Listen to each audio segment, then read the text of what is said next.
I Am Hunter.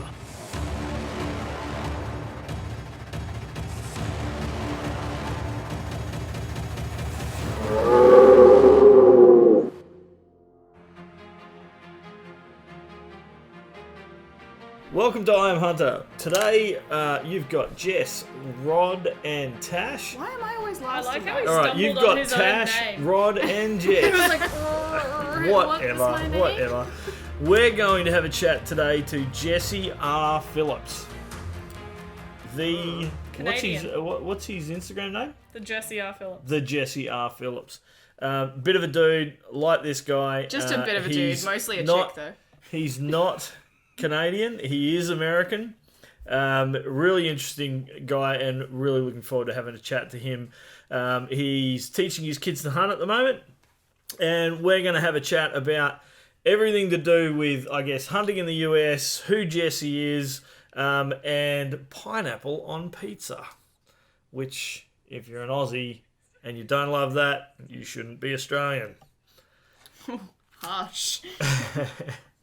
I'm going to try and get Jesse online now if I can find the damn number. We're calling Jesse on Skype, so give us a second. Hello, Jesse. Good night. Is it night there? It is night here, mate. It is It night. is 10 o'clock at night. Well, y'all look great. Excellent. Well, Jesse, listen, first of all, thanks for jumping on the podcast with us today. We obviously really appreciate it, which is great. This is the I Am Hunter podcast, so we generally talk to other people that hunt, which we know you're going through kind of teaching your kids hunting at the moment. With some of that stuff. So, and obviously interesting for us too is the American background to hunting, which is not something a lot of Aussie hunters are familiar with. Where, just to give you a bit of insight, our hunting industry, although it's very old and it comes from, I guess, a long tradition of hunting, it's probably nowhere near as mature as the American hunting industry. So we'll talk through all that in a minute, but I no need to really introduce you to anyone here because you know Jess and Tash, and we know you love pineapple pizza, and we'll talk about that again soon. And but first of all, how about we just get you to introduce yourself and let us. Have you got it recording? Are you recording him? I'll record this Because now. otherwise, this is going to be a very one-sided conversation. Yeah. Well, we've got him on voice anyway. Okay. Yeah. Tell us a bit about Jesse. All right, hold on. All right, let's see. It's doing something weird on this end. Okay. All right, can you hear me? Yes. We can hear you. Yep. Wait. Well, I'm not very good at talking about myself, but I was born in a house that I built with my own hands, and You were born in a house that you built with your own hands. at a very young age. Yes. No, I'm just kidding. So I was, I grew up in the south of the United States. Mississippi is the state I'm from. Yep.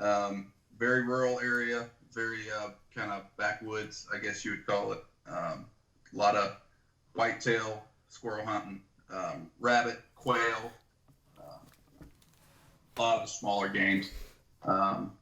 Grew up with a big family. There was 13 of us, 12 brothers and sisters, and my dad was a minister. Where are you in the pecking order, Jesse?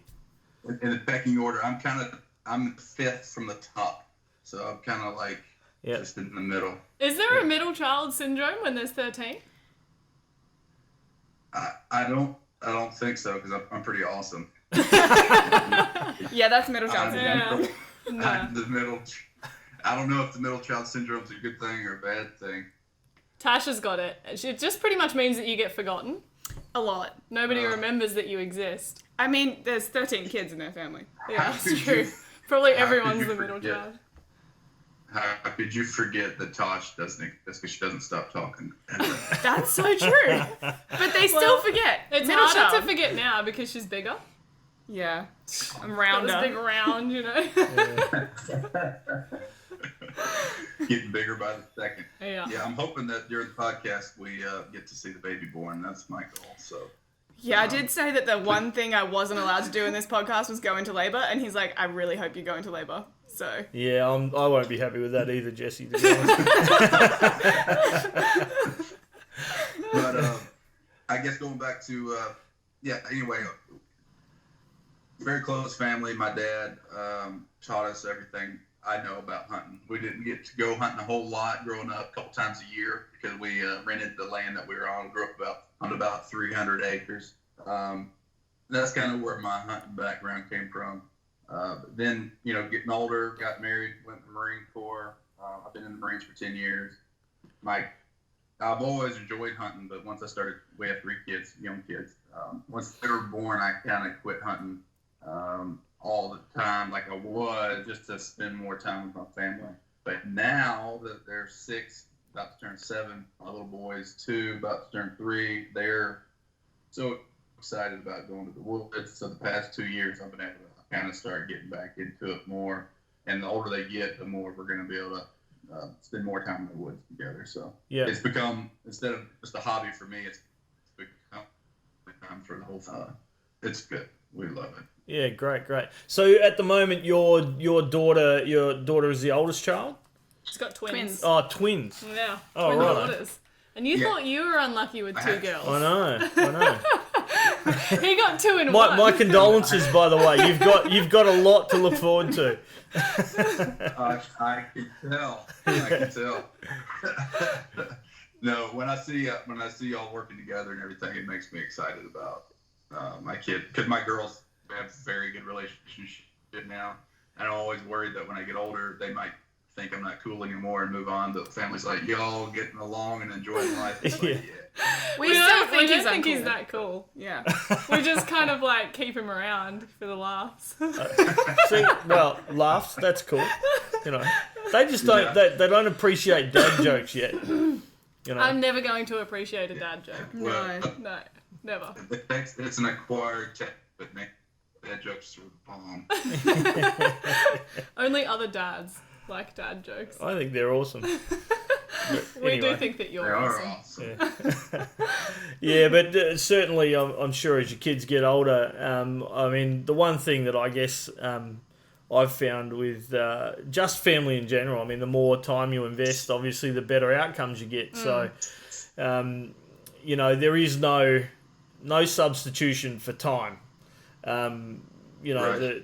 You can try and pay for attention. You can try and I guess facilitate attention somehow. But the best thing you can ever do with your kids is exactly what you're trying to do now, and that's spend time with them out in the woods and get about them, as you do, and just invest that time. And you don't have to worry about them going away at that stage. It's hard to get rid of them, And Dad knows that for a fact. I turn 26 next month and still live at home. Yeah. He's been trying to kick me out for 10 years. Yeah. No. So anyway, what have you taken your kids hunting for so far? So, well, first of all, I really appreciate you saying that, because hearing, not that you're an old man, but you're a little older than I am. You have kids.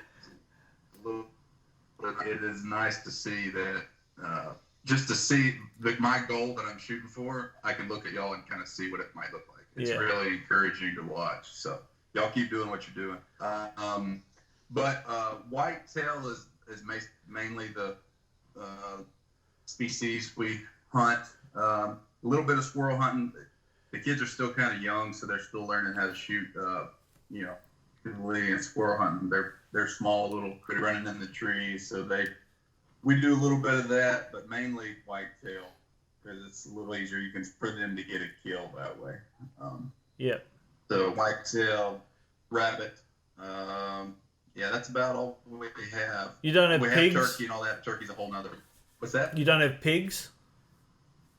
We do have pigs. The area that I'm at, we don't we don't have a lot of them, but I do plan on taking them pig hunting later this summer. Yeah. Okay. Once I get back on my feet, we're going to go out to Texas and shoot some pigs. Yeah, for sure. You just spoke about turkeys. Now, I mean, this wasn't part of anything we were going to ask you, but what the American turkey hunting intrigues me. I enjoy bird hunting. I don't have a problem with that. And I don't know how much turkey hunting you've done, but it seems to be that there's this whole kind of, real big push around the turkey hunting every year. And I guess, you got a national holiday that's associated with turkey roast and all this kind of stuff as well. And but that hunting of the turkey, and the beard and all this kind of stuff, we don't really have that here in Australia at all. There's no bird hunting season other than the duck season that really even duck season. Yeah, it doesn't match what you guys do with turkey. So what is it about turkeys that? Yeah, I don't get it. It's just like it's a bird that, and it's not a pretty even one. Fly properly. Yeah. Do they fly? Does a turkey fly? Well, I know exactly what you're talking about. It almost, in the South at least, it's almost a cult following of when turkey hunting hits. It's like everybody stops what they're doing. That's all everybody wants to talk about. Everybody quits going to work. They go to work late and take off early because of turkey season. To be completely transparent, I've never gotten bitten by the turkey hunting bug. Yeah. I've been, but my buddies that are like completely into it, it's a different. They're really smart, and it's a lot more like whitetail. It's easy to kind of. It's more of a hunt with a turkey instead of a shoot, if that makes sense. It's you hear them, and then you have to figure out how to get up close to them. And it's a bird that doesn't like to be. You get up close to. Yeah. You call them in. You set up. You call them in, and then you can hear them coming in, and they're gobbling back. And it's a lot more of it's a lot more than just sitting there waiting to shoot something. Okay. You're actually on the ground, in the bushes, trying to sneak around, and it's an adrenaline rush, like you don't get with just sitting there waiting on something to walk out and shoot. Yeah, okay. So with whitetail hunting, do you guys do mostly out of like blinds and stuff like that, or stands?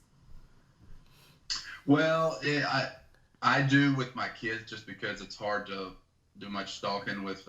But personally, I like to be on the ground. Yeah. Bow hunting, you're up a lot close on the ground.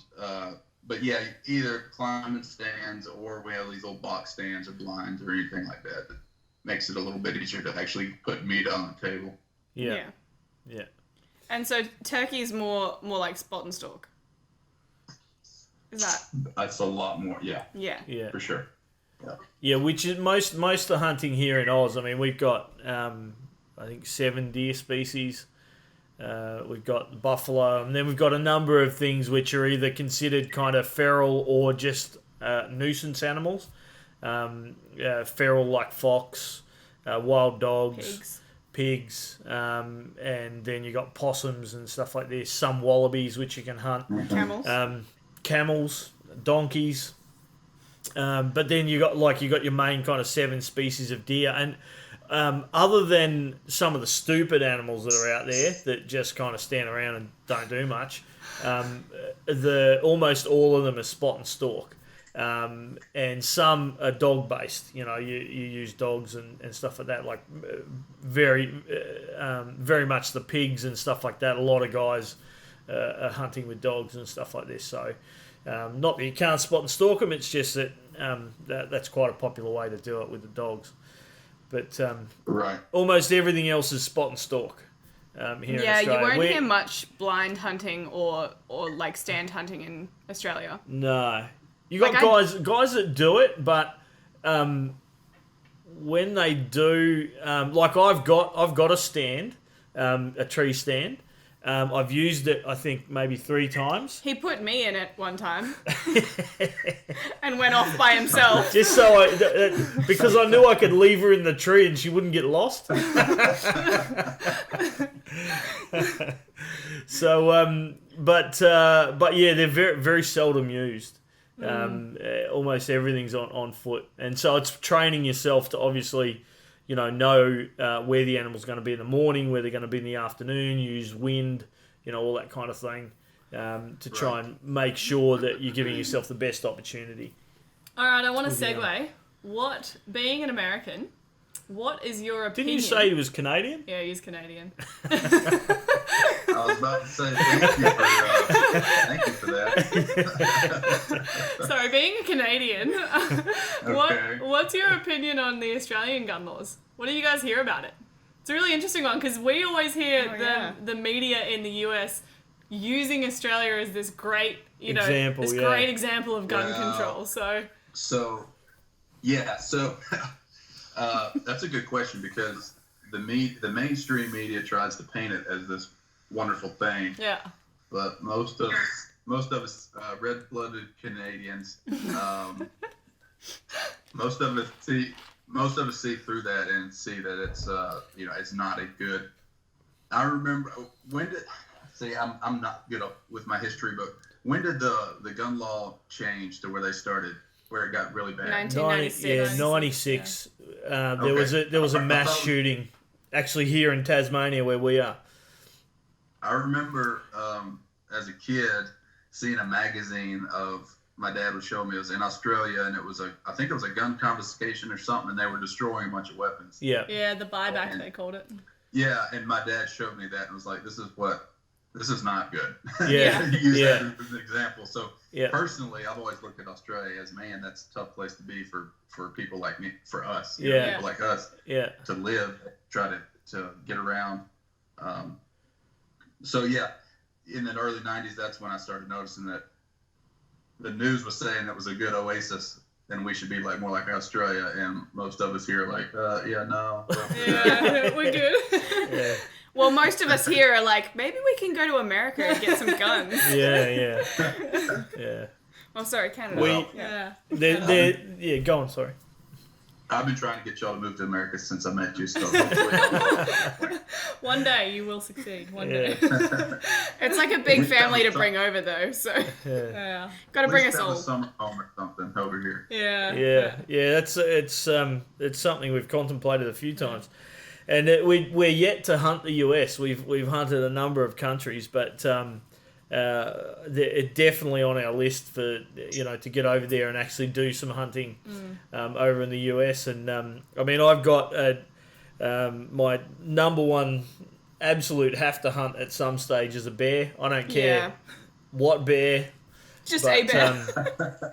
But I really Yogi want bear. to go bear hunting. So that means that we're going to be over there at some stage. So which would be good. It's a really interesting one because, we look at it and we hear all of this stuff from America saying that, every time anything happens, we should be more like Australia. But here we have such issues with the reporting on it. Yeah. So, only recently, Mum's got quite involved in the kind of politics side of it with the Shooters, Fishers and Farmers Party, and actually starting to find out some of the issues around the reporting and things, because the media here, they don't like to classify the difference between illegal gun ownership crime, or crime that's done with illegal guns, and then crime that's done with guns that are owned by law-abiding citizens. So that's one of the biggest issues that we have, is the divide between the two, and actually working out what's just criminals being criminals and what's actual firearms owners. Because at the end of the day, firearms laws are only going to affect the people that are abiding by the law to begin with. People who are committing crimes are going to continue to commit crimes regardless. So a large portion of our gun-related crime here is generally with illegal guns. But the newspaper know, and all of the news outlets know, that the best thing they can do is bundle everyone into one group and say, this is a firearm owner or, a gun owner. And they use these terms like gun owner shoots blah, blah, And it doesn't mean that that's a registered firearm. It doesn't mean he's a licensed firearm owner or anything like that. It just means he's a gun owner, and who knows where he got the gun from.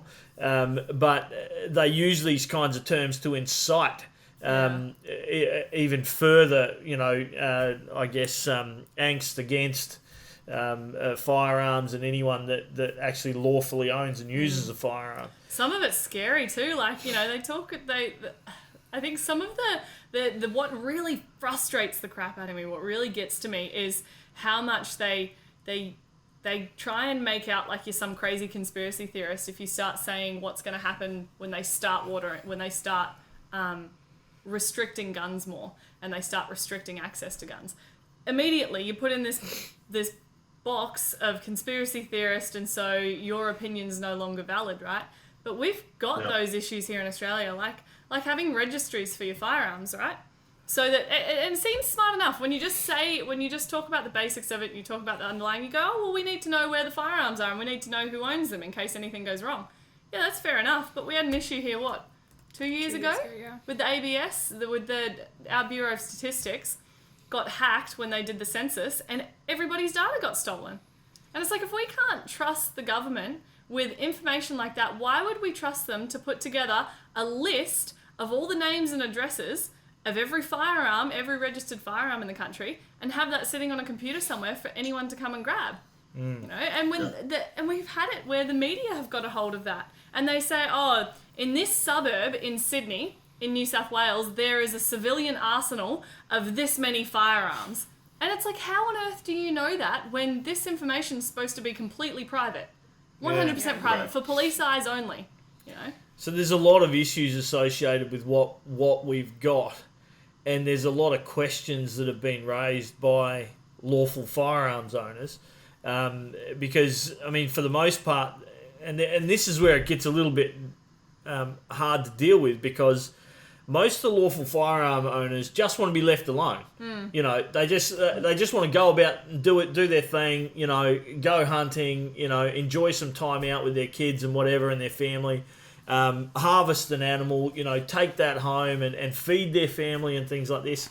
Or they might want to go hunt a trophy or something like that as well, or whatever. But or they might be doing crop protection or any of a myriad of things, sports shooting or something, but they get dragged into this whole, I guess, political issue, because we're now at a stage in Australia where, you have to have an excuse to own a firearm. So that's the first thing. You can't actually own one without a valid reason. So to have a valid reason, you have to be a part of some form of club, and that club is going to have your address and details straight away. So, and that club is not a government organisation; it's just a club. We had firsthand. We saw the issues with this because I registered at a pistol club a couple of years ago. Yeah, there's a huge process you've got to go through here to try and get a pistol.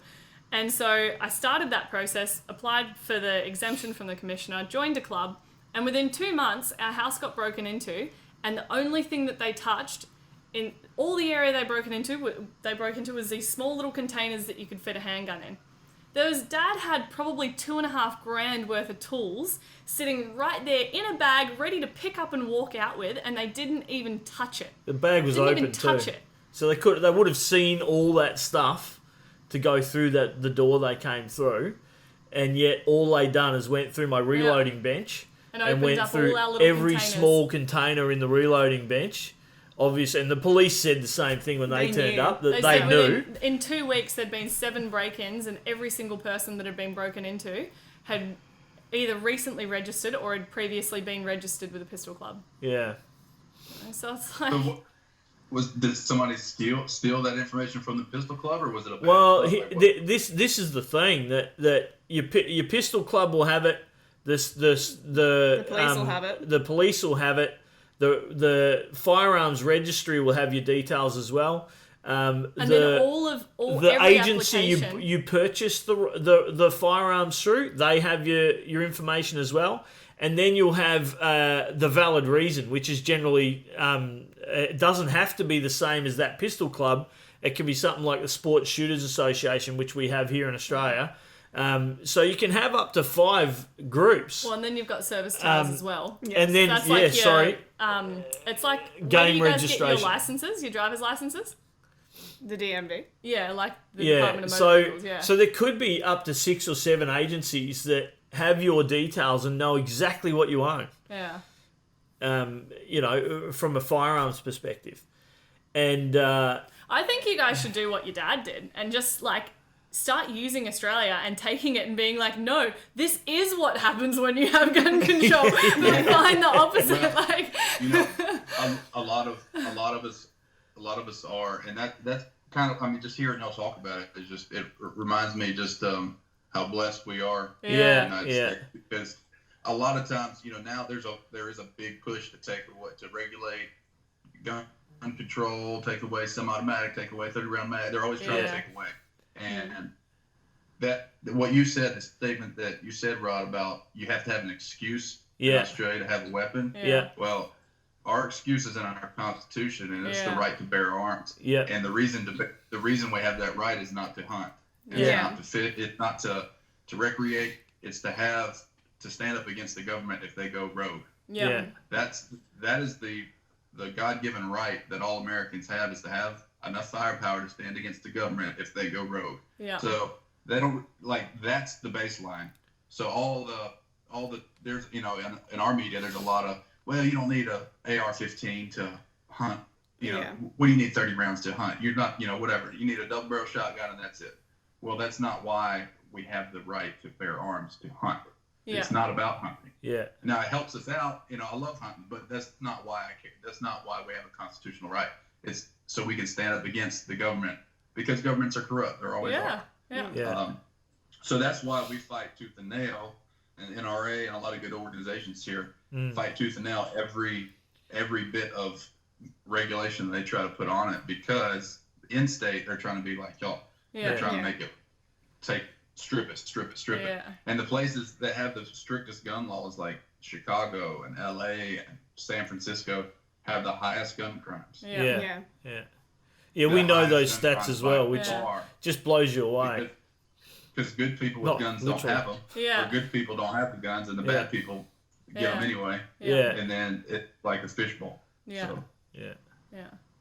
There's something that blows my mind, that people can look at any other organization, they can look at big business, they can look at all sorts of organizations and go, oh no, that's so corrupt and there's so many issues there. Yet when it comes to government, somehow they think it's some kind of idyllic oasis where only the best people in society, benevolent society, possibly end up. And it's like, no, the same people that you accuse for being corrupt in an organization can be elected into office just as easily. It just blows my mind. Yeah, exactly right. Jesse, tell us a little bit about your military background. And before you do, allowed. Don't tell us anything, obviously, that you're not allowed to tell us. But just tell us. I'll give you a little bit of why it intrigues me, I guess. My father was in the military for 23 years, I think. I think it was 23 years, Australian military. He was primarily a physical training instructor. Then went on to be a warrant officer, and then I think he left as a captain or something like that some time ago. His blood is probably green. He basically lived and sweated the army for many years, and still loves it to this day, obviously. And so it'd be great to hear from you about your experience. I mean, having 10 years as a Marine, I think you said? Yeah, 10 years. So where I'm at in July, I'll hit 10 years.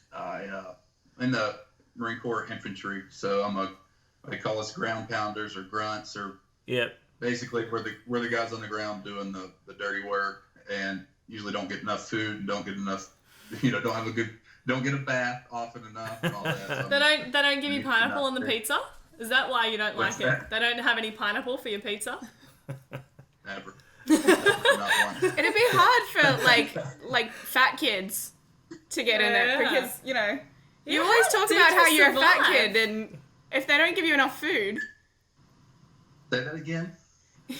How did you survive being a fat kid in the army if they don't give you enough food? Well, first of all, I'm not in the Army. I'm a Marine. There's a big difference. Right. Oh, well. And second of all, I still am Get a a fat corn. kid in my soul. Ah. I've been able to work some of the fat off. But laying around after this injury, I can feel my cheeks getting fat. See me in a month, and I'll be back to being fat kid status. But yeah. So during my time, so the way I did it was I went through the Marine Corps Reserve route. So you train, you basically are on call a couple times or throughout the year. And then you get deployment. So we went to Peru, Afghanistan, stuff like that. Then you go for an extended period of time. But when I'm back in the States, I only go in for a couple days a month. Right. So it makes it where I can have a career outside of the military. So yeah. 10 years for me is a lot different than 10 years who's full time. That's all that, live in a barracks for 10 years. Yeah. Yeah. I wouldn't be able to have a family, I wouldn't be able to have the family life and everything I do if I would have been gone that route. Yeah. So I've been very blessed to, very blessed to have the career I've had. So we've just, it's fun to train. Trying to think of how to describe it. Marine infantry is very, very just bare bones. Yeah. You shoot bad guys, and you train to shoot bad guys, and you don't, you do a lot of hiking, a lot of wear and tear in your body. Yeah. And so it's fun, but I'm glad. Now I'm kind of up against a wall. I'm halfway to retirement. This past deployment, I got beat up kind of and had some injuries to get fixed, and Yeah. so I'm trying to figure out if I'm going to stick it out or go ahead and hang up the old spurs and just be a family man from now on. So, Yeah, right. Okay. So what do you mind if I ask what happened to your knee? Well, I fell in a pit. It's nothing romantic. We were on a combat Romantic. patrol at night. I would have rather been blown up by an IED, but No, we had plenty of those. And we got, we had plenty of chances to get a cool injury, but I didn't. I did fall in a hole during a little tick we were in, and blew out my knee and broke my foot and all that. But the thing is, they were trying to send me home. I stayed there till our job was, till the deployment was over. Yeah. Which made it turn into a lot bigger issue once I finally started getting it fixed. So. Yeah, right. Yeah. Did you tell your wife that it was cooler than it was, though? Like, it was a really big hole, at least. So deep. It was dug by the Taliban. That hole was dug by the Taliban for sure. I'm an honest man. If I went over there and came back with injuries, I could have played them up. And I was like, no, I was clumsy and I fell in a pit. So. Yeah, that'd be me. How did you If you've been to the desert of Afghanistan in Helmand, it's you know how big the pits are. It's just desert, and then all of a sudden there'll be a big pit they dig for water, and you'll just disappear. Yeah. It's funny because it's funny you saying if you've been to Afghanistan in the desert, because we spent a bit of time in Saudi Arabia, and we used to have phone calls from family members all the time where they would be like, oh, we heard on the news that there was like this car bomb at a market in Iraq, in Baghdad, and they're like, are you guys okay? And we're like, we're in Riyadh in Saudi. That's like, it's like asking someone, I'm going to use an Australian example. It'd be like asking someone in Hobart in Tasmania if they heard a car backfire in Queensland. Yeah. But people just think, they're like, oh, the Middle East, no, that's all one thing. Right? Yeah, you're all together. It's all just one hole.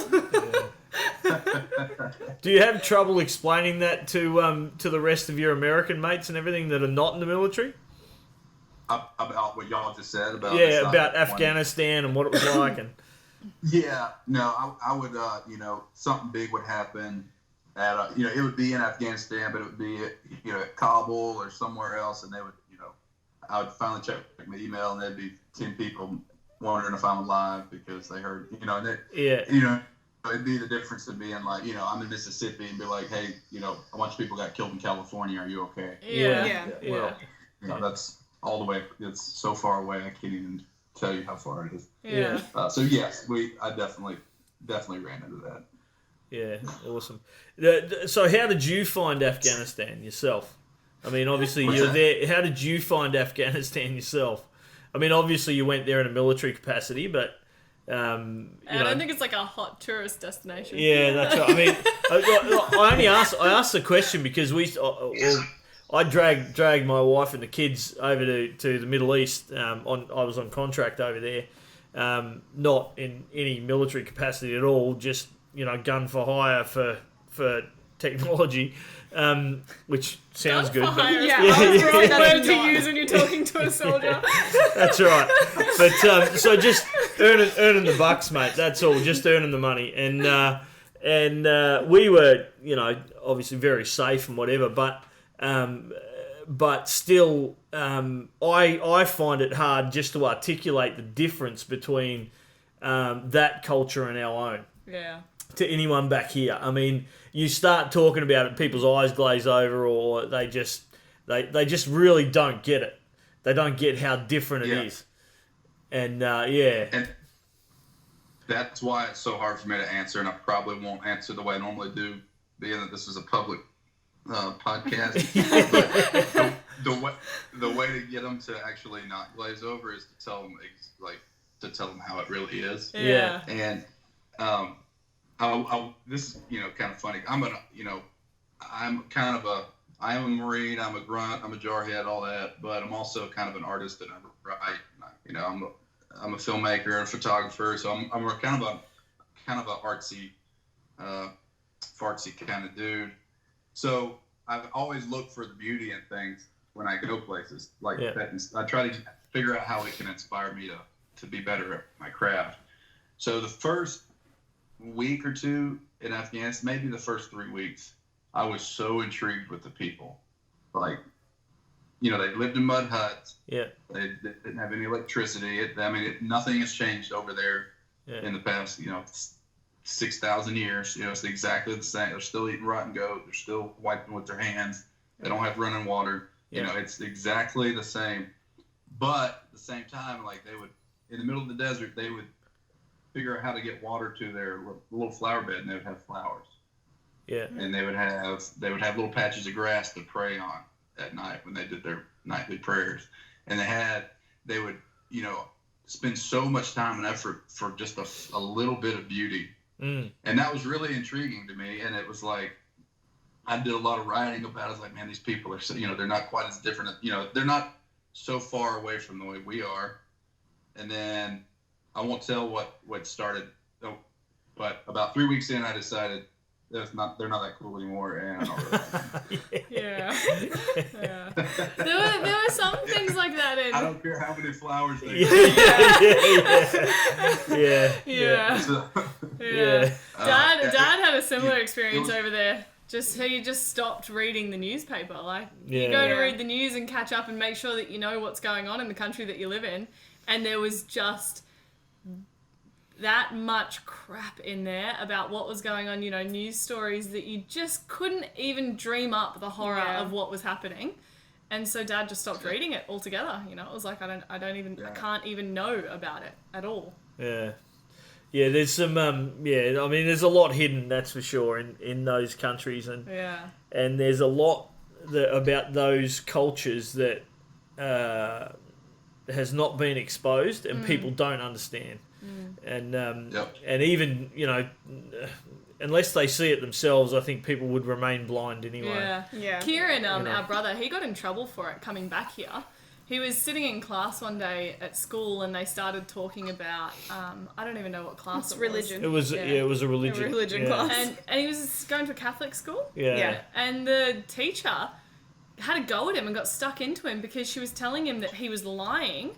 And she asked him, first of all, to talk to the class about... No, he'd made some comment about Islam or something. No, like that was what it was. Yeah. She had prompted him to say something because she knew that he had lived in Saudi Arabia. This teacher idolized Islam as well. Yeah. So, she was working at a Catholic school. She's an Australian woman, but she idolized it. So when I was in her class 2 years beforehand, I was she said the same stuff to me, and I was like, look, not really how it works over there.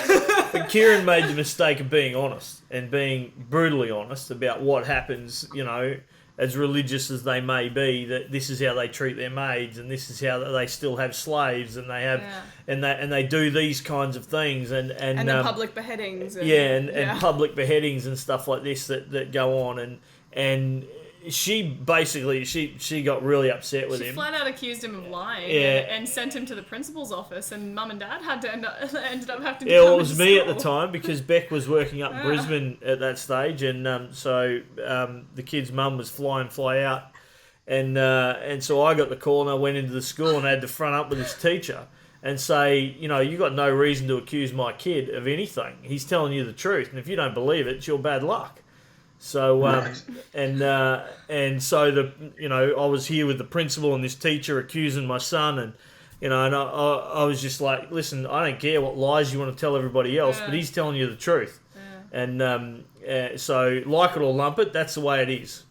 And of course, she was told to go on her merry way, as much as she didn't like the outcome of the meeting, but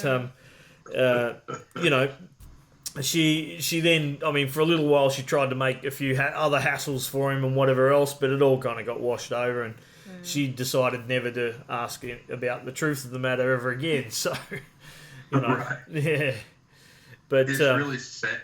It's really sad. It's like, I know in the U.S. we're not allowed to, like, the news doesn't talk about it, and if you talk to somebody like me who wants to be honest about what it really like over there, you get shunned, and it's like, no, we can't talk about that. But Islam is also held up in this pedestal of this awesome, we need to be all inclusive and let all that happen here. And it's like, no, that doesn't need to happen here. Yeah.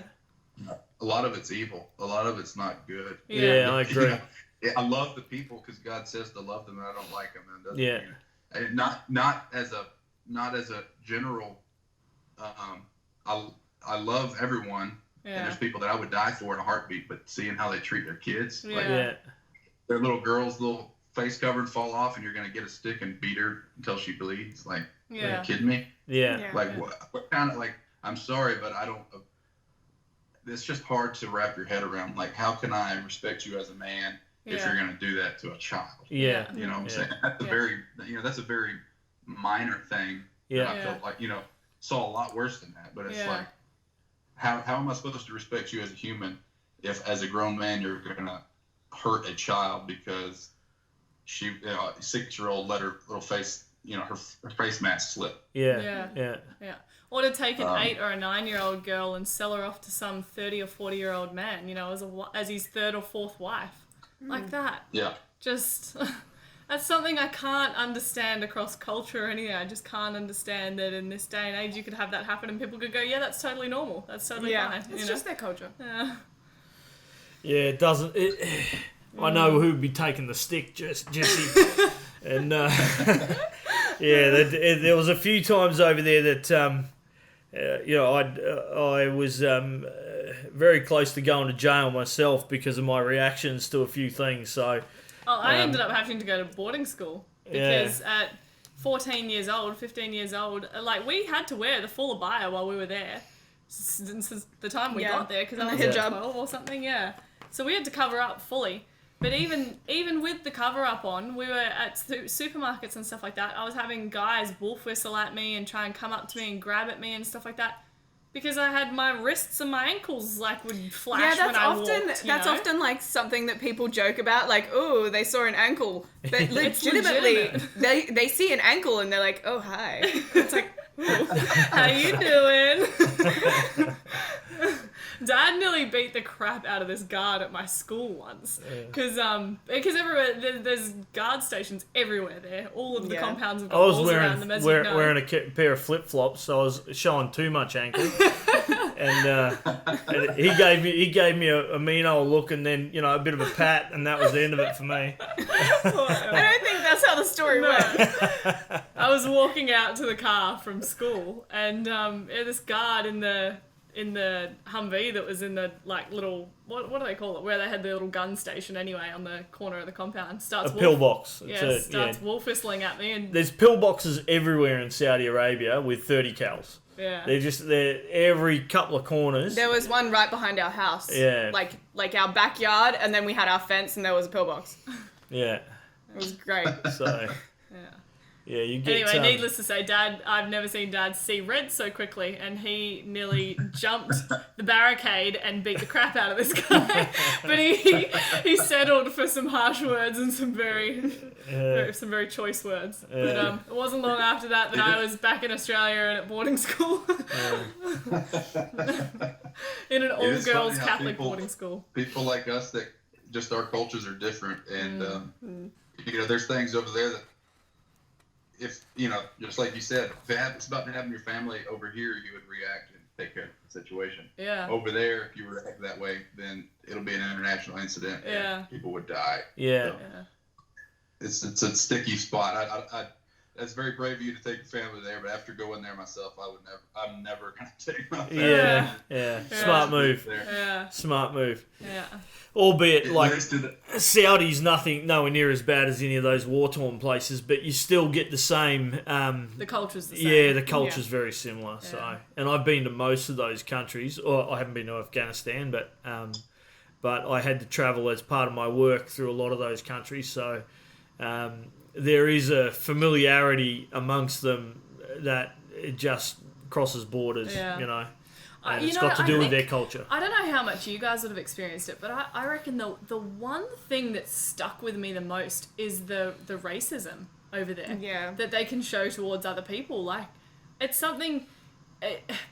being from a Western country, you feel like Western people are the only ones that get labelled as racist. That we're the only ones capable of being racist. We're the only ones that would ever judge anyone for their skin colour or judge anyone for where they came from.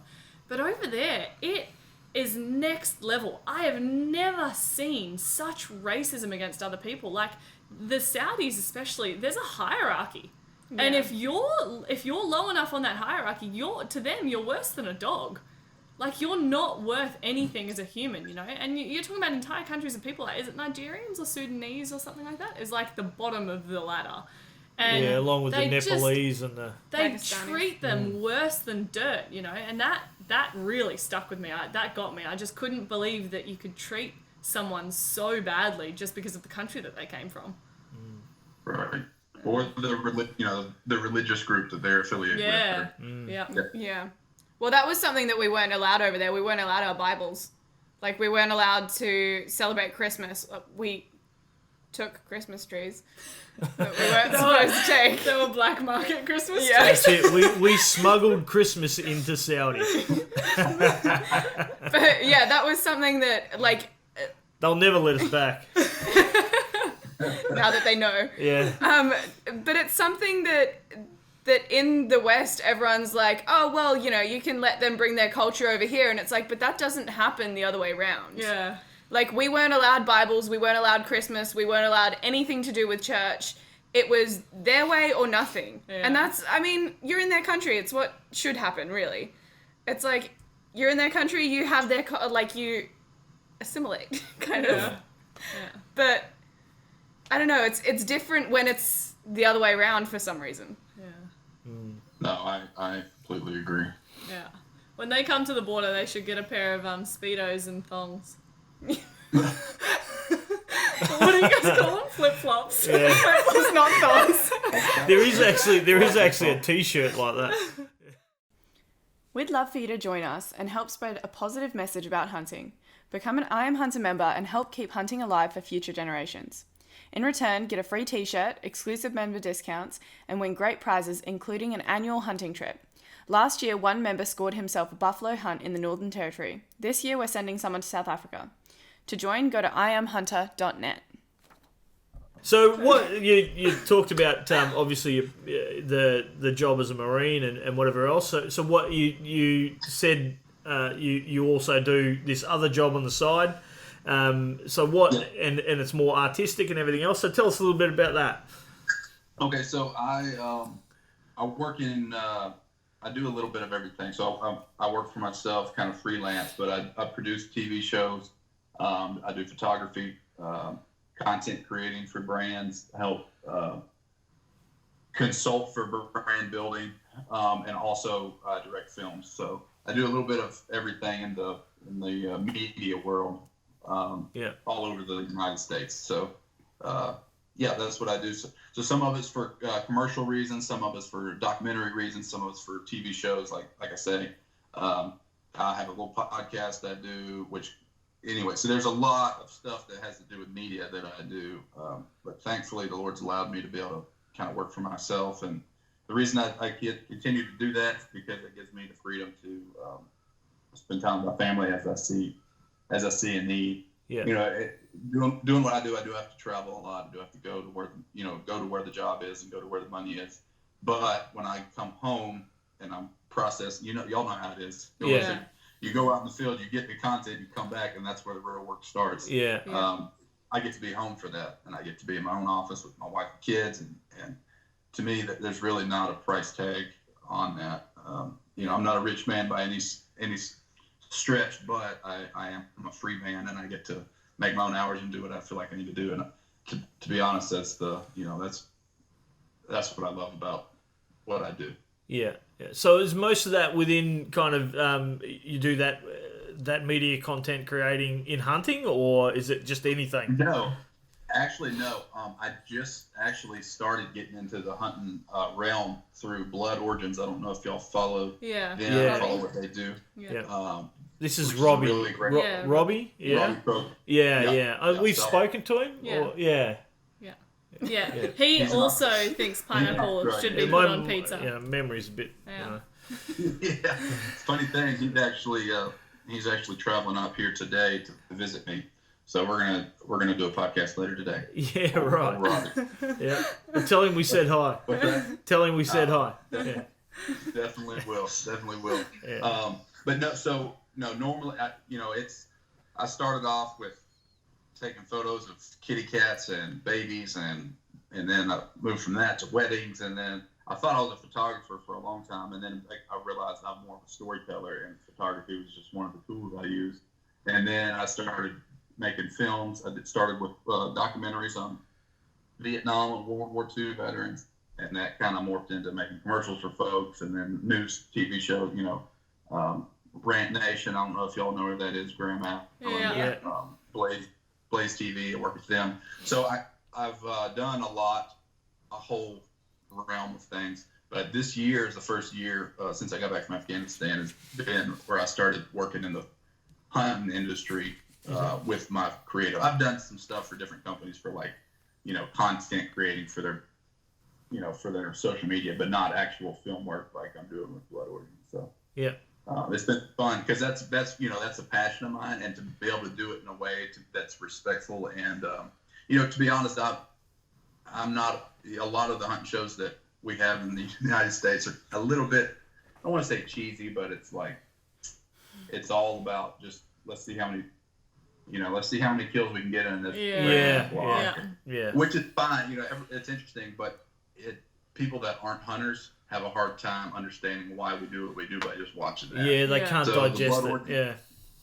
The Blood Origins Project and what I kind of want to do is have more of a, I don't want to say mainstream because that sounds like I'm being, I don't know, but like more of a show hunting in a way that non-hunters can look at it and be like, oh, that's why they do it. Yeah.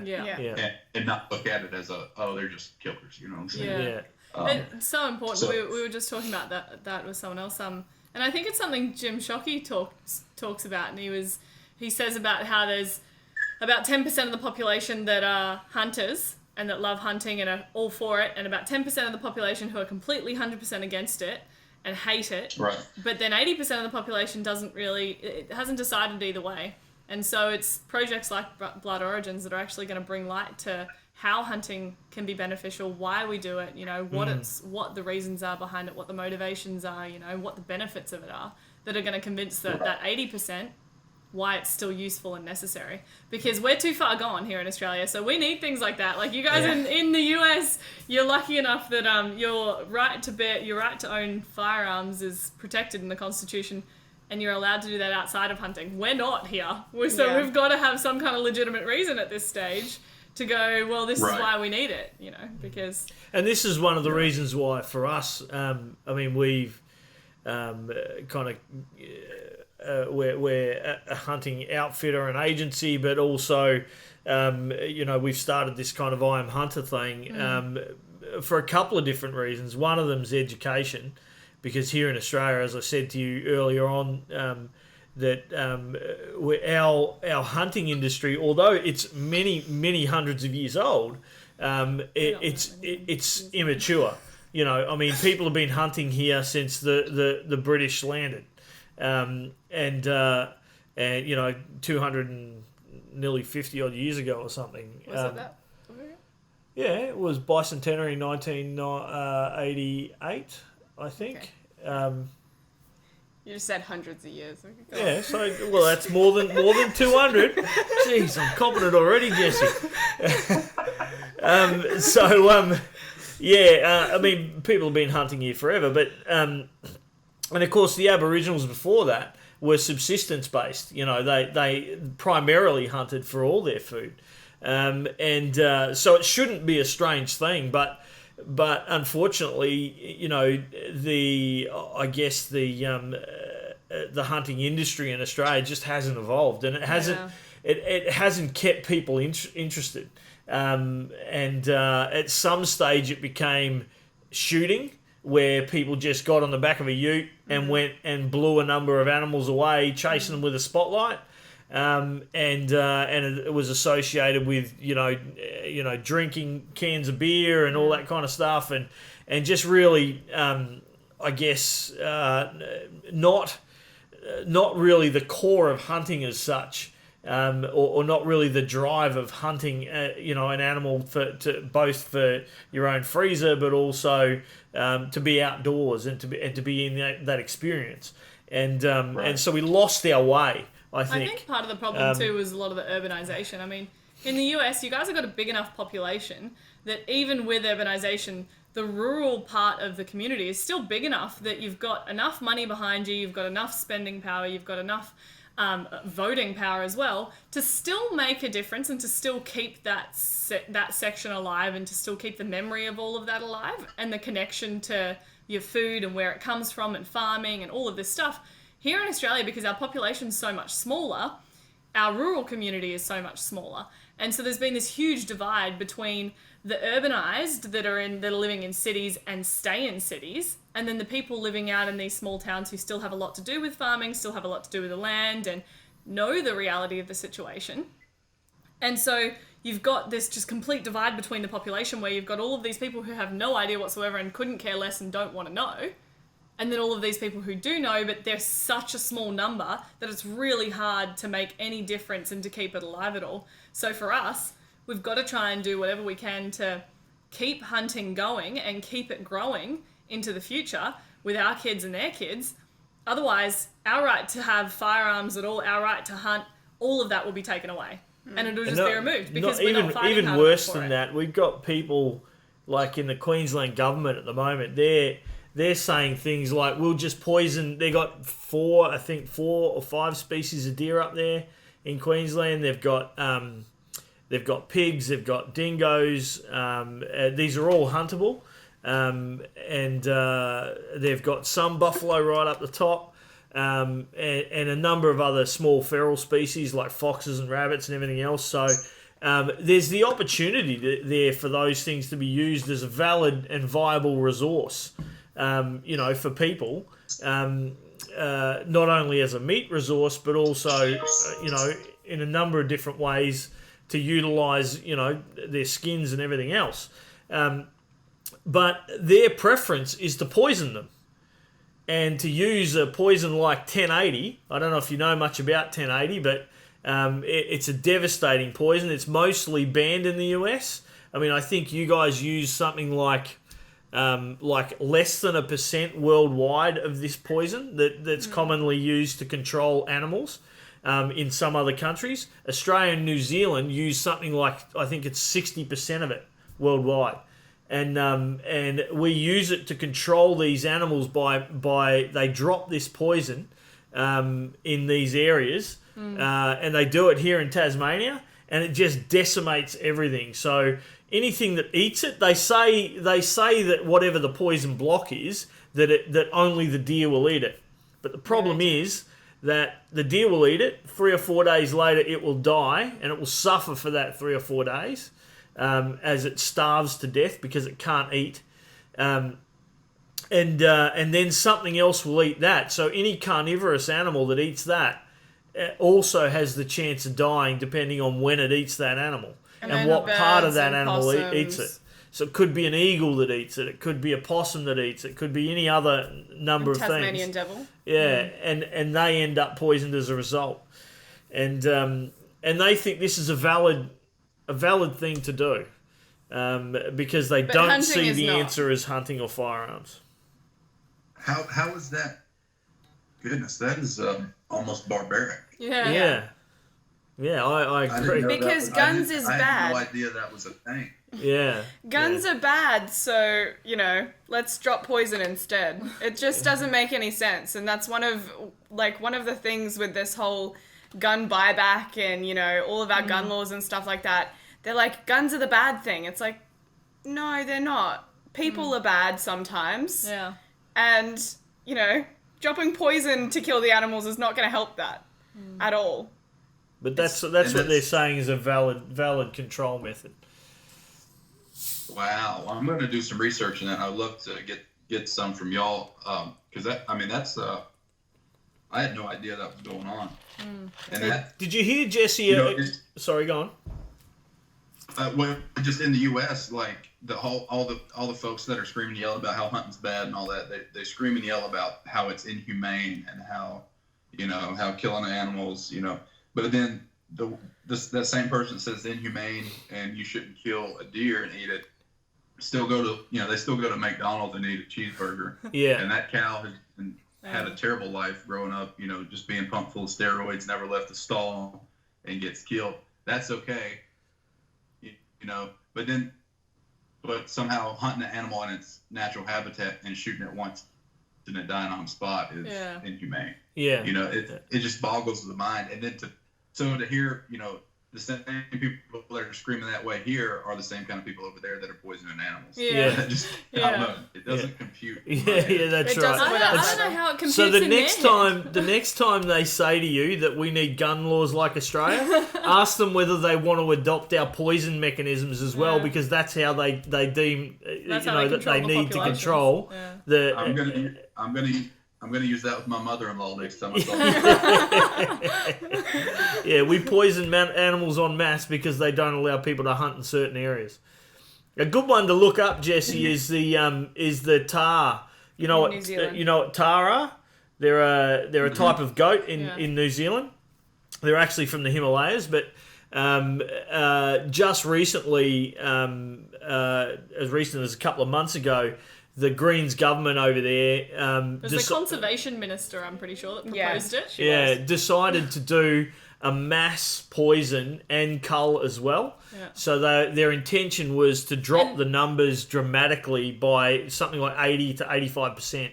And this cull was going to be an aerial cull by helicopter. Yeah, and poison. Shooting them by helicopter. Like, you can't tell me that shooting anything out of a helicopter is going to be all that accurate or humane a death for it. Yeah. So they were dropping poison along the edge of the basically all of these very high mountains and whatever that were they weren't able to successfully helicopter hunt and or on foot use cull hunters to do this. So they decided they would drop poison all along these areas and the rest of it they would helicopter hunt over a period of years to try and basically wipe out the tar. Or get them to a point where there were such small numbers that they were no longer an issue. Were they being destructive, or what was the reason? They're overpopulated down there, and there's a need for hunters to take more responsibility, because the problem over the years has been that everyone wants a nice big tar bull. So you go down there, hunters will go down there and they'll do their hunting, but they only shoot a bull, and they'll only shoot a big old bull. So they haven't been taking out any of the nannies for meat or anything like that, because it's such hard hunting over there and it's so steep and you're doing so much trekking that nobody wants to be trekking out with kilos and kilos and kilos of meat on their back. Nobody's going there to go and do their meat hunting to fill their freezer. And so hunters need to take more responsibility to actually make sure that when they are going down there for their 2 weeks that they go in the year, that they're taking 9 or 10 or 10 or 11 or however many nannies they can get or some of the younger bulls, as well as trying to get their older one that they're really targeting as well. So there is that job. It's that age-old issue of the guys that just go to headhunt. And I get it. I've got trophies on the wall, and so have the girls and everything else. And we certainly enjoy being able to get that as well. But you do have to manage the species also, you know. Yeah. And you have to do that, you know, in a successful way by making sure you take enough of those animals out that are going to continue to procreate and cause a problem. And they haven't done that well. So the answer was we'll poison them and then we'll helicopter cull. Yeah. And, the biggest problem was just the lack of consultation.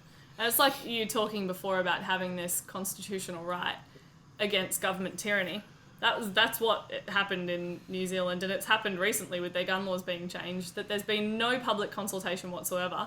They've come in and they've gone, this is the problem, so in 48 hours, this is our solution, and this is what we're going to do. We're not going to consult with the public. We're not going to make sure that we've done our due process. We're not going to do anything like that. We're going to just take the problem, go, this is what we want to do, this is what we see fit, and we're going to push it through as quick as we possibly can so that it doesn't have any opposition. And that was what they tried to do with the tar cull. It was successful, actually, in terms of hunters banding together across Australia and New Zealand, signing petitions, contacting government ministers, and actually getting it halted so that they did do their due process.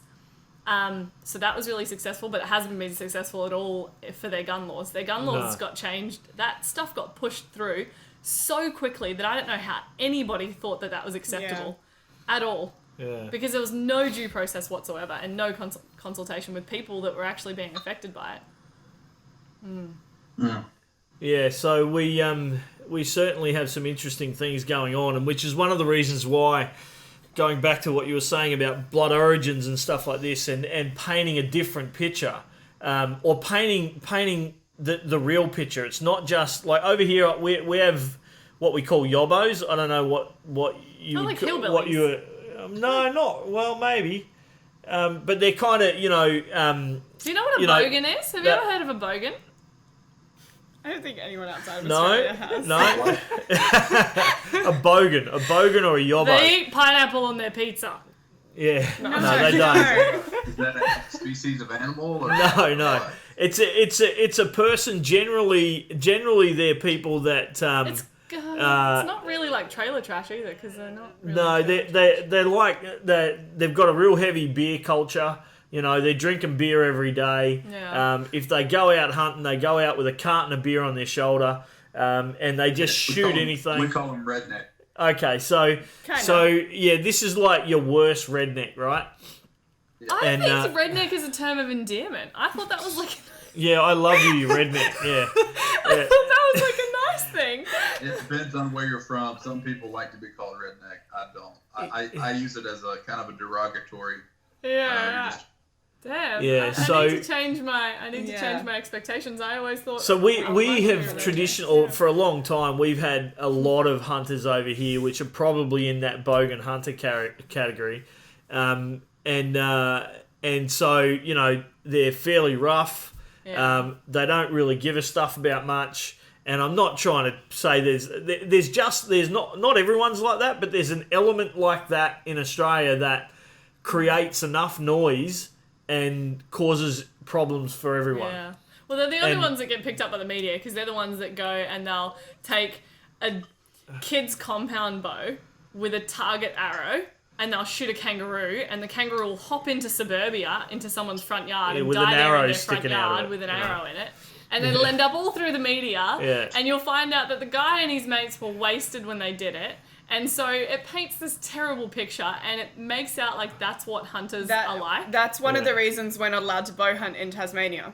And you see it all the time. Like, I mean, 2 weeks ago, there was one with a kangaroo just hopping around with a target arrow in it. Yeah. And it was like, It hits but that's not hits the hunters. news all the time, this kind of stuff. Yeah. You know, as soon as it happens, it's on every media outlet pretty much here in Australia. You know, bloody, hopping kangaroo with an arrow or a spear through it or whatever, and generally it's either some dumb kid that doesn't really know any better because He hasn't been taught to respect, what he has and the animals that are around him, or some yobbo or bogan or whatever that's just doing the wrong Redneck. thing. So because they make the news so quick and so easy, and they get propagated through the news, people have this general view that, that's what it's like. Yeah. That's what hunters are like. They just go out and they kill this stuff, and they don't do it humanely and whatever else.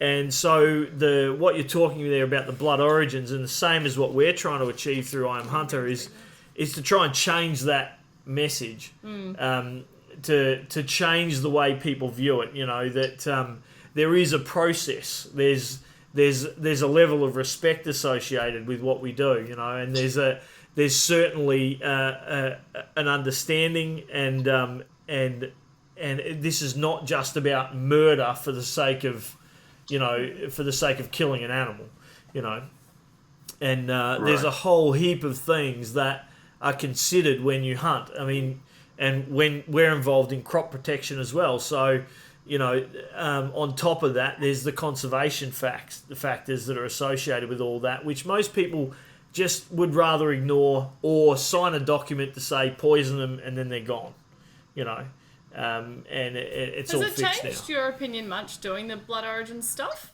Or have you kind of held that, that's always kind of been a part of how you hunted anyway? Say that again. Doing the blood origins projects and working with Robbie on that, has it changed your opinion of hunting much, or is that just kind of how you've always hunted? And No, not really. I think that's why. Not really. That's a hard question. That's basically how I was raised anyway. Yeah. But I will say that it has helped me kind of filter out a little bit. I guess be a little bit more careful of what I put out in a public forum. Yeah.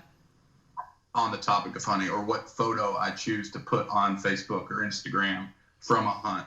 It has helped me understand a little bit. Okay, just to filter it through. Non-hunters are going to look at this. What are they going to think when they look at this post? Yeah. Does it need to look like I'm bragging about just how big, how awesome I am because I killed this thing? Yeah. Or do I need to tell a little bit more about the hunt and the emotion of what went behind it and all? Yeah. So if you look at any of the stuff I've posted on hunting, it's a lot more of the storytelling behind why it means so much to me and my family. Now, I won't lie. I've had some of my extended family still, hate me and want to take my kids from me because I take my kids hunting, which is weird to me. But it's helped. It hasn't really changed my view. It's just changed the way that I put content into the public eye. Yeah. That makes sense. Yeah. Question on your meat. I've heard quite a few people say that meat in America doesn't taste any good. Because, here in Australia, there's only, I think, 2% of our entire population of cattle and livestock that are ever grain-fed at any one time. Whereas I think it's a lot higher in the US. There's a lot more of the grain feeding. Oh, yeah, it's a lot. Yeah. Grass-fed's way better. Yeah. In my opinion, you could tell a difference. Yeah. Yeah. I don't know. But you have to pay for it now. That's kind of the deal. You pay more for grass-fed. Yeah. And the grain fed's kind of what everybody, you go to a restaurant, unless you pay extra for the grass-fed beef, it's going to be grain fed. It's funny because if you go to a restaurant here, it'll have finished with grain, or something like that, and that's generally more expensive than the grass-fed. Yeah. Isn't that funny? And I won't buy it. So I go to I'm quite often in Melbourne. I fly backwards and forwards for work, and there's a particular restaurant there called Rare, and it's just a steak restaurant. And I go there at least once during the time that I'm in Melbourne. Is that I just love steak, so Love steak. and they just know. Whenever I turn up, they just know. They say, "Oh, Mr. Byfield, how are you? Come in, sit down with the same as last time." Yep, same as last time. Just big piece of steak, natural, flipping. Just slap it on the plate. Medium, absolute max medium. You know, nothing more than that, and a little bit of red wine dew and some. But now I'm hungry. Thank you. For that. I was going to say that. Some veggies on the side, and that's me done, mate. You know. It just surprised me because a lot of people talk about how good the meat is when you hunt and getting your own meat. And for us, I mean, yeah, it's great. We love having venison, and I love the taste of venison, love eating meat that we've hunted. But you're not talking about chalk and cheese. It's not a huge difference to going down the supermarket and picking up a steak that you buy there. The difference is in knowing for you, but talking about the taste or the quality of the meat, there's not really a massive difference. So I was just wondering, I suppose, if it's a little bit more. There is a big, there is a big. Yeah. Does your wife do any hunting? Yes, but she was raised by non-hunters, so that's been something that I've kind of helped her along with. She got her first deer 2 years ago. Yeah. And she loved it. She did great. She's kind of cold-hearted. She didn't really feel like.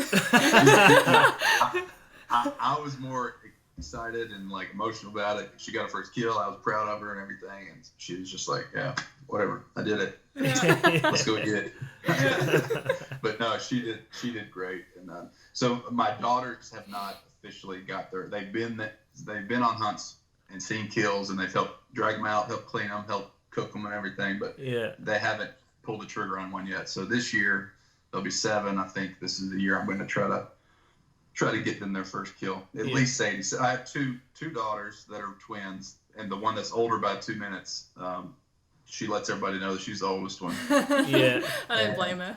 She's the tomboy. She's the one that loves to ride horses, loves westerns, watching John Wayne with Dad, and she hunts. She wants to hunt all the time and fish. And the other one's a little princess that wants to watch, Let It Go and Little Ponies and stuff like that. But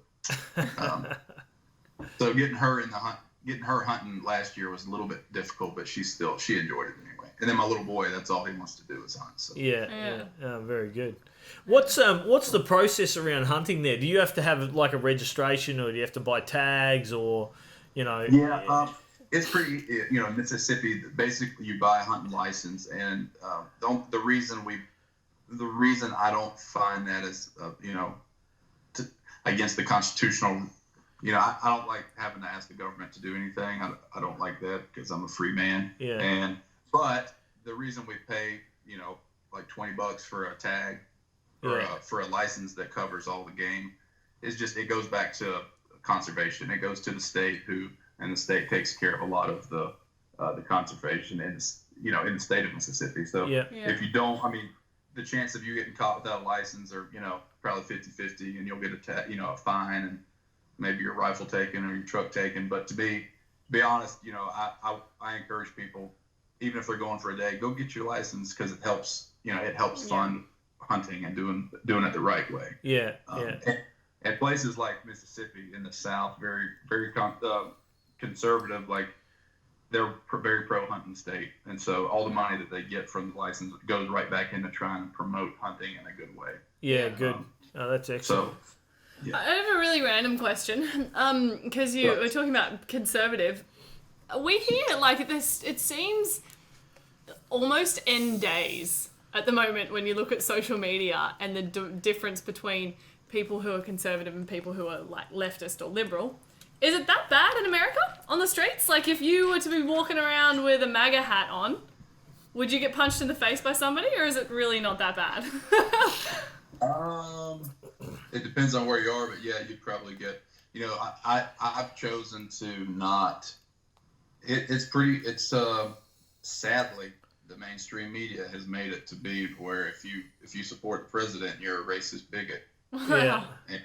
And the people that don't think for themselves and they believe everything they see on TV think that if they understand that you voted for Trump, then you're automatically, a lowlife that loves Nazis and loves Hitler and hates the Jews. Yeah. Like, it's really, really bad in some ways. But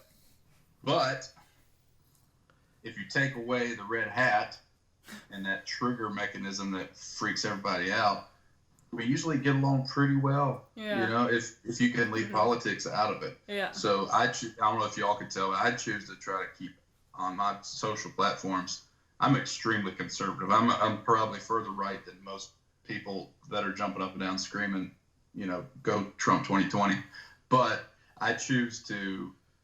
I feel like I'm a peacemaker, and the Lord has called me to be more of a middle ground kind of guy. Like, I would rather be able to have a conversation with somebody who I don't agree with, and actually talk about it and have a heart to heart, and kind of just discuss it in a way that doesn't involve emotion. But soon as, and the way our climate is now, as soon as you let them know who you voted for, if it's not who they voted for, then it becomes this big awkward, like, we can't be friends, all this kind of, which is so stupid to me. Yeah. It's so stupid because there's two sides and they're both screaming up and down and being obnoxious about how they're right. Yeah. And I think one of them is more right than the other, but jumping up and down screaming at the other side doesn't really help it. Yeah. So that's why I try to take my approach is a little bit different because they've been trying to pull me into politics. People try to keep pulling me into politics and being a conservative voice and doing all that. And maybe the Lord will tell me to do that one day. But right now, I feel like that I can make change in our country and our culture through filmmaking and storytelling that finds a common ground we can find instead of pointing out the stuff that we don't agree on. Yeah. If that makes sense. Yeah. I think there's something powerful too and I mean that's straight out of the Bible, that actions speak louder than the words at the end of the day, and that if you're acting out that your beliefs, if you're acting out, you know, whether that's your faith, whether that's your conservative values, and showing people that life, showing people your values through your actions, I think that speaks so much more powerfully to people than just saying, oh, this is what I stand for and this is the only thing there's no other way. We can't do it this way. We can't do it that way. It's got to be my way or the highway. Actually, just living that out is more powerful, I think. And the Lord talks about us being known by our fruits, and I think that means being known by how we interact. You know, last night, actually, I got a message on Instagram. It was like, hey, just listen to your last episode of the podcast. Love it. He was like, just so you'll know, I'm an extreme liberal, left-wing liberal, and I just really appreciate what you stand for. Yeah. And so I just was honest. I was like, man, that means a lot to me. I'm extreme conservative, but I appreciate what, your words. And I was like, I try to keep, find the middle of the ground that we can agree on. He was like, oh, I know you're conservative. I can tell by the way you carry yourself. But he said, I've never been annoyed by by your Instagram or by your podcast or anything you do. And it's like both, but all my liberal friends annoy me and all my conservative friends annoy me. So you're the only person that hasn't. Now, I say that not to toot my own horn, but to be like, it was nice to hear, like, he knew I was a conservative. He knew that I was a believer, that I believe in Jesus Christ. He knew a lot about me, about how the actions that he's witnessed. Yeah. But I didn't have to jump up on a soapbox and tell everybody, to vote for Trump and to do all this other stuff. Yeah. It's really, really good that you can be nice, but in the Bible also it talks about the rod of correction. And Dad sees himself as the rod. Let me tell you, that's funny you brought that up. It's a topic that I get very fired up about. If you read about what Jesus did, when was the only time that he basically lost his marbles and ran through and whipped people and flipped tables and made a scene? Do you remember who he was mad at? Yeah, the Pharisees and Sadducees. Yeah. Yes, the in the church. Yeah. And to me, to be honest, that's what fires me up more than anything is people that are the church of, my country who, hey, buddy. Sorry, my little boy's coming in. Come on in. Going to see JR. Hey, JR.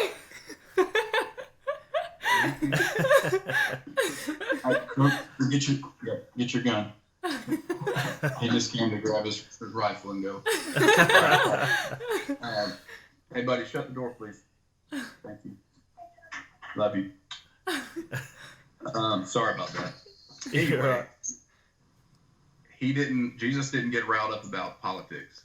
He didn't get riled up about anything besides believers not doing what they were supposed to do. Yeah. And using the temple, using religion, using what was meant for good to make gain. So to me, that's kind of the example I follow. Is like politics, yeah, it'll fire me up, but I try not to let that define me. Yeah. But, because he said, give to Caesar the things that are Caesar. Render to him the things that are, pay your taxes, do all that, whatever. Because our citizenship's in heaven. Don't start me about taxes. But what rouses me up is when I see believers that are trying to use Christianity as a way to make a buck. Yeah. That's what rouses me up. Yeah. Anyway, that's another topic for another podcast. With going while we're on hunting again for a second, rifle or bow, what do you prefer? Well, I have to be honest. I'm a and there's a reason behind it, but I do plan on getting into bow hunting more this year. I've already been practicing. I'm trying to get into bow hunting. The way I was raised, like I told you earlier, was we lived on a couple hundred acres. Yeah. But somebody else owned the land, and his son had hunting rights. So only like 10 or 12 days out of the year we had the ability to actually hunt on the land during season, legally. Yeah. So during that time, it was either take a bow and maybe get a shot at one. And growing up, we didn't have a huge deer population, so it was like I took a rifle to make sure that we got some meat when we went. Yeah. That attitude kind of stuck with me. So now that I'm a little bit older, I want to change it and have a little bit more challenge with the bow. Yeah. But as of right now, yes or no question, I'm a rifle hunter, not a bow hunter. Yeah. That's very similar to Jess's story. I'm just trying to keep meat in the freezer, all right? She's just impatient is really what it is. Yeah.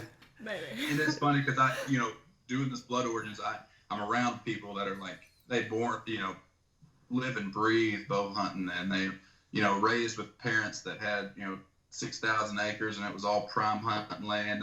And it's like, well, basically, I just killed so many deer that I got bored of it, and I decided I want a little bit of the challenge. And they had this attitude towards people that use a rifle, and I'm like, look, person, you were blessed to kill so many deer you got tired of killing, because I've never got to that point. Yeah. Almost 29 years old. So it's taken me a little longer to give up to say I can either get meat this hunting season or go bow hunting and be very disappointed. Yeah. That's not a real popular opinion in the U.S. right now, because bow hunting's like the thing. But I do want to get into that because there's a lot more challenge. I just, like I said, I hunt to be with my family, and I hunt to put meat on the table. Yeah. So being a bow hunter, it's gonna be a lot harder to take kids bow hunting. Yeah. And I'm not gonna get as much meat that way normally. So, or I have to be away from my family more often to get the amount of meat I need, if that makes sense. Yeah. So that's kind of why I choose the rifle, is just because time with my family is more important than the hunt, as much as I love to hunt. Mm. Yeah, we do a lot of culling and crop protection stuff. So there's just no way you can do that with a bow. You have to have. And rifles, a lot of in Tasmania, you're not actually allowed. Yeah. So you're not allowed to bow hunt in Tasmania at all, except for one property which we can do it on. Yeah. So you can shoot rabbits. Yeah, rabbits is it. You can't. Tasmania is the only state, I think, in Australia where even for deer you can't bow hunt. You're not allowed. So you can only bow hunt. Well, they say you can bow hunt feral pigs, but there aren't any.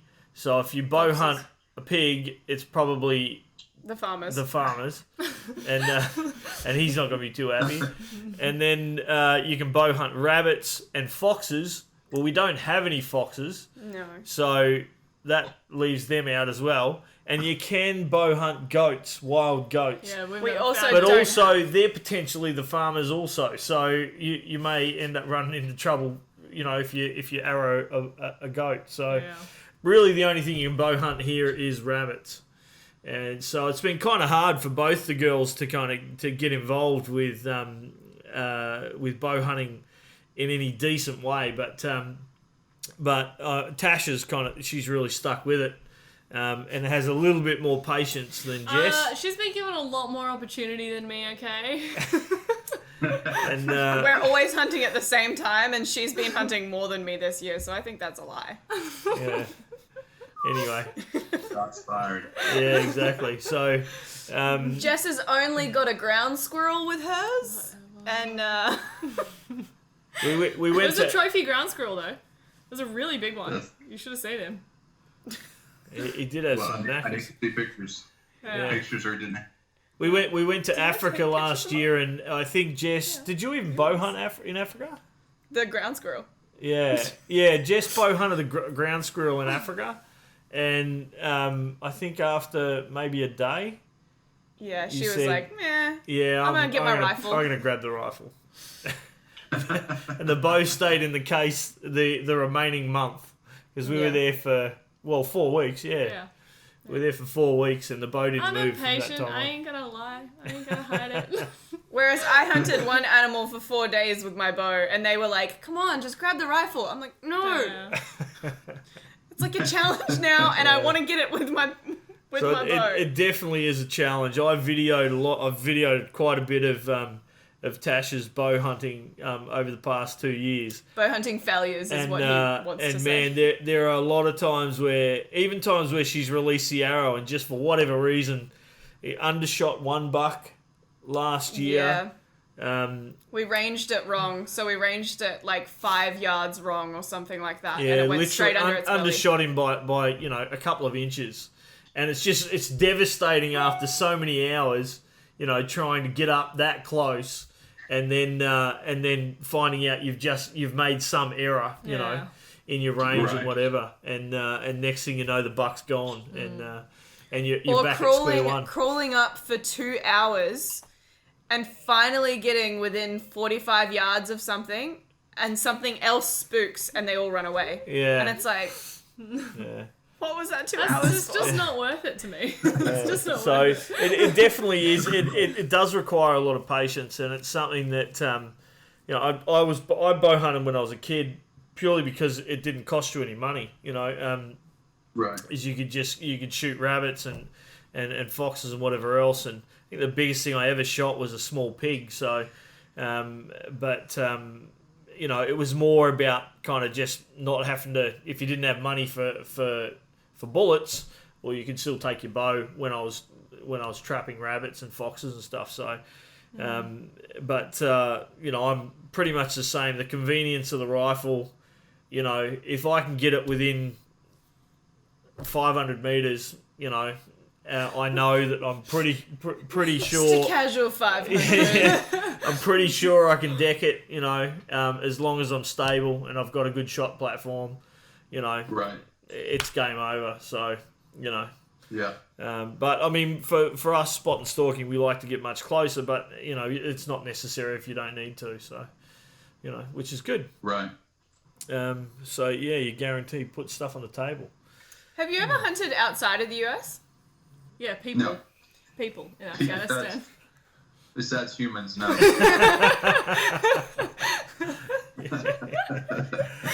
No, I wish I could have, but I have not. I've never been outside of the U.S. besides like to the Bahamas, besides in the Marine capacity. So Yeah. I've never really enjoyed myself traveling. Yeah. Hopefully soon though. Yeah. Africa is one of the big things I want to do. Yeah. So To go traveling or to go hunting or both? both. Yeah. Yeah. Both. It's an amazing place to go. Yeah.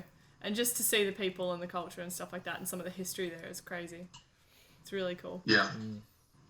Yeah. And if I'm you do, hoping- if you are going to go, be clear with like spot and stalk Africa.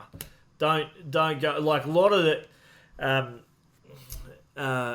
the hunting over there, unless you're specific, is going to be on the back of a truck, and you're going to just scoot around these little roads and then jump off the truck and shoot something, and Right. and because they'll try and fit ridiculous amount of animals in a few days. Yeah. And it's just from my point. This is just my personal point of view, but that to me is not fun. I want to get on foot. I want to be where the animals are. I want to find the animals. I don't care if it's not the biggest one you've got there. I care that I was the one that found it and that I hunted it, and Right. So, if you're going to do it, be specific about what you want and how you want to hunt. Whereabouts in Africa do you want to go?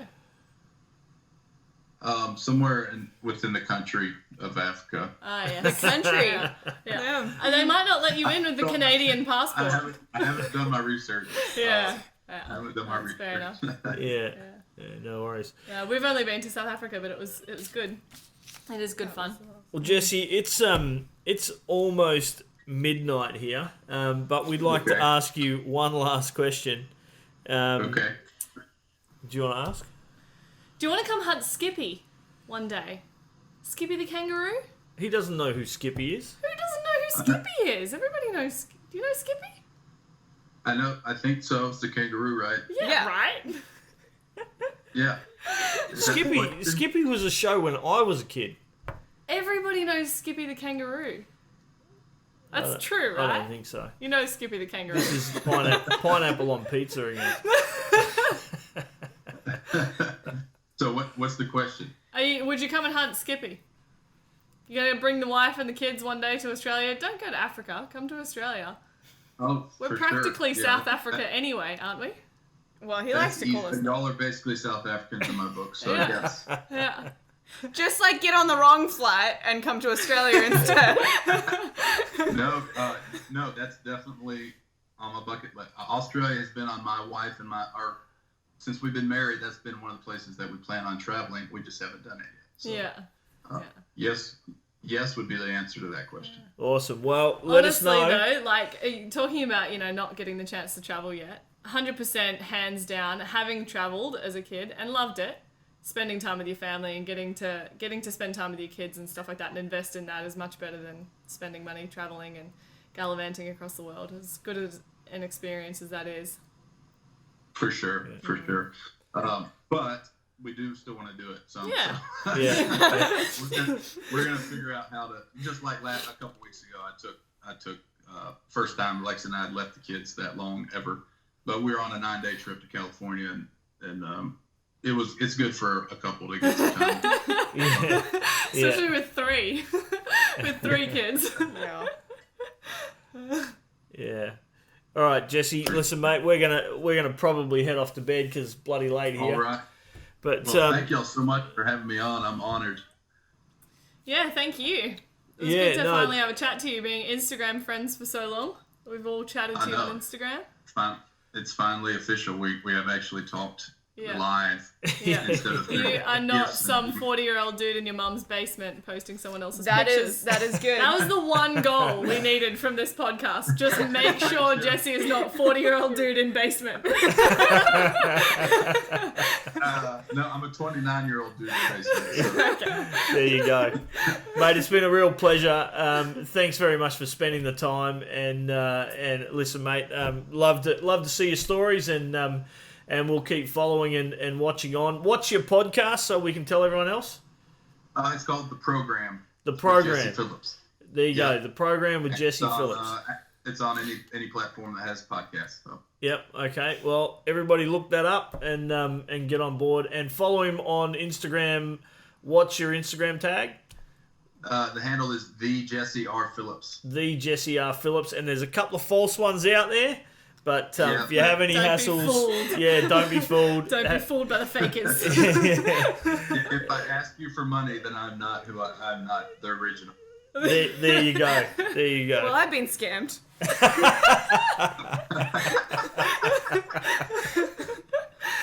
Dang it. Yeah. If I tell you that I need money to get my kids to Afghanistan to visit me, then it's not me. Right. There you go. Wow, is that what I really said? Oh yeah, y'all. That's a whole nother. We'll have a conversation about that sometime about all the scamming stories that I've heard. They always kill my wife off early, and then they try to get my kids somewhere, and they need money to get my kids. Maybe you somewhere. could write a book Wow. about it one day. Be a good idea for a book. Yeah, Yeah, like a Sounds- fiction. sounds like a depressing book. My wife dies. I'm like, Yeah, absolutely. Just before you do go, I want to tell you something about bow hunting. You're going to learn to bow hunt. If you do come over here in Australia, we'll take you with the ABA, the Australian Bow Hunters Association, and you'll get a chance at one of their trophies. Oh my gosh, don't Okay? even, don't. Say no. I'm all about Say it. no. Yes. Say no. Yes. Yes. You're going This to is- regret this. I feel like this is a trap, but I don't care. No, say No, no. this will be the best hunt you've ever done in your life. It's spot and stalking a shark. A shark? A On shark. foot. On foot. The guy was Not in the telling water. us In the water. in the water, thigh deep in the water. Sometimes waist. They burley Yeah. the water. They burley the water, attract the shark in, and you've got to shoot it. You have, Before it eats me? Yes, yeah, of course. you have to stick it with a pointy stick Yeah. while Before you're it waist bites my leg deep. off. Yeah. This is no Baywatch yes. run. I am down. Yeah, This like Good. is why this is why he has leg surgery right now. This is why he had a C-section, because he signs himself up to these things. I have two bad legs, and if I lost one of them, I wouldn't be that sad. I like this guy. No, All right. we can't be friends anymore. The pizza and Oh, then the man. shark just like it was the final nail in the coffin. You keep offering stuff like that, and as long as I can, as long as I have my waist up out of water, I'm good. I don't like being like in the water with the shark. Yeah, no, you got to be able to draw the bow, so you need to be, yeah. So, yeah, we're good. I would Thigh, rather- about thigh deep, I would rather be theredon't they eaten say? by a Yeah. lion. Like I don't Easy know. day. No. Yeah. I've always wanted a lion to like cut my face, so I have a cool story about like a cool lion, like a lion paw across. My I think face. it might be a little bit more than like a kitten scratch, Yeah. like you're making it out to Well, be. as long as it's a cool scar, I don't really care. You should just get You a could- cat. yeah. It's same. It's a Yeah. big Yeah. cat. You could probably just buy the claws and do it yourself. Yeah, Might you're be a right. little bit safer. But no, I will definitely hunt a shark inside deep water. Yeah. Yes. Yeah. I've got to see this myself. I haven't taken part of it myself. You but, might want to talk to your wife about it and see if she wants Yeah. you to do that. Yeah, but it sounds No, I'm pretty the awesome. boss. I'm the boss. I doubt that. Alright. Hey, Good night, It was Jesse. great. It was great. I really enjoyed the time with y'all. Thank you so much. Have a good day. We're Thanks, gonna go to Jesse. sleep. Yeah. Have a God good one, bless. mate. Sleep well. See You ya. too, buddy. Cheers. Thank you for listening, guys. That was the I Am Hunter podcast, and we were on with Jesse Phillips. Jump on and go and give him a follow. He's a pretty cool dude, as I'm sure you heard, and he does take a pretty mean photo. Also helps out with Blood Origins, so you can jump on there and have a look at some of the work that he's done there as well. All round good guy. Yep. Thanks Yep. for listening, guys. If you want to view more of our content, videos, a lot of our written content, as well as podcasts before, like when they're released early, jump on iamhunter.net. That's our membership site, and you'll get that along with a whole heap of discount codes from all of the various different companies that we work with. We get nothing from that. That's all given back to our members. So it's all for you. Cheers, guys, and thanks for listening.